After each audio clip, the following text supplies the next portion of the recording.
Congressman Josh Brecheen, a Republican from Oklahoma, who's also on the House Homeland Security Committee.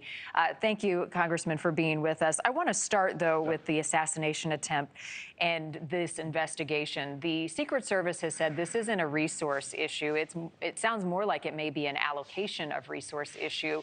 Where do things stand with the investigation with now 2 attempts on Trump's life?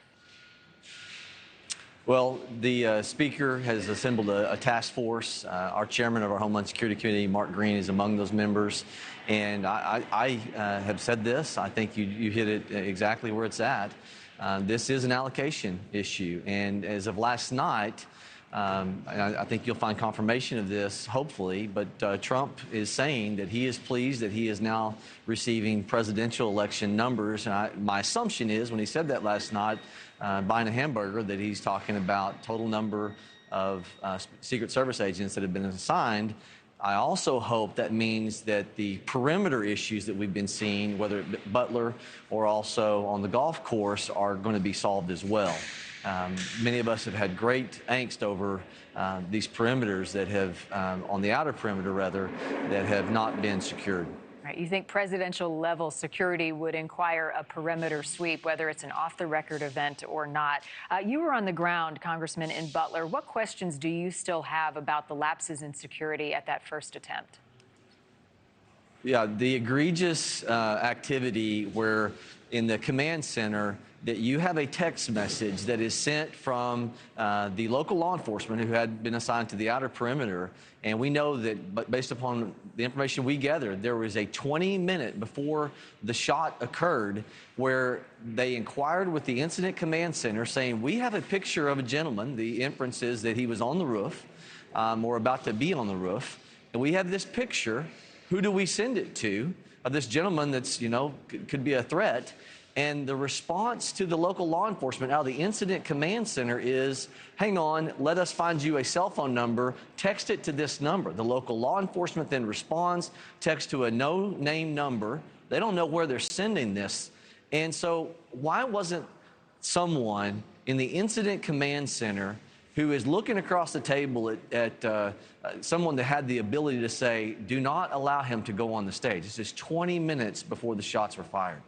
Yeah, it is shocking as you recount those details. It has undermined the American public's confidence in the Secret Service. Has it undermined yours, and how confident are you in keeping each of the candidates safe?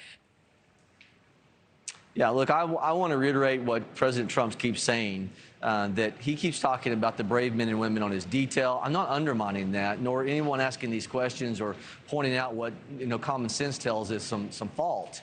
There are brave men and women within the Secret Service, but there is something that is amiss when you have this type of communication failure. There is something amiss when the outer perimeters are allowed to be loose and not tightly swept. Or, as people keep talking about, there are technologies that need to be employed. Infrared. Why are we not doing that? We are 45 days away from what I believe will be the next president of the United States being targeted twice within a 60-day period. And how in the world would this be allowed when we have this technology? Drones at Butler, they should have been up in the air. They're the best of the best. They should have the best of the best. And it sounds like money is not the issue. I want to talk to you about elections and election integrity right now. In light of the recent FBI report about Iran's attempts in our elections, what steps do you believe, Congressman, that you and your colleagues should be taking to strengthen cybersecurity protections in our electoral process? Well, the FBI is the one who discovered this. We also have CISA within Homeland Security, of which the committee I serve on has jurisdiction. There is a lot of detail that will be forthcoming.